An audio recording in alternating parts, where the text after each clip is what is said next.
Hi everyone, this is Pallavi. I'm from Niswey, a HubSpot Elite partner, and in this video, I'm going to go ahead and share you how to send a bulk message using NisWire Telegram integration. So in order to do that, let's navigate to the automation platform and go to the workflow section. Over here, let's just create a workflow from scratch. And I'm going to choose a blank workflow.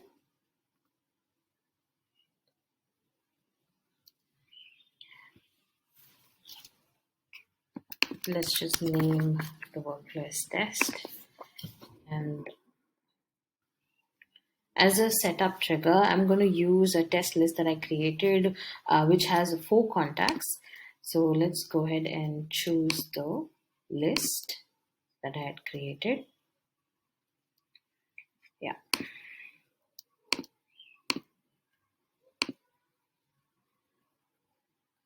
Once done, click on the plus icon and type in NisWire and click on the send message option.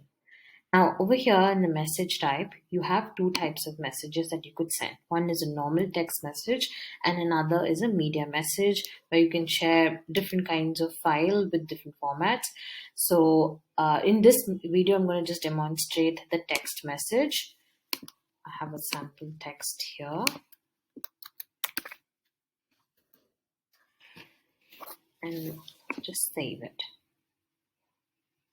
Now this is how you go ahead and send a normal text message or a bulk message to the list of contacts using the NisWire Telegram integration. Thank you for listening.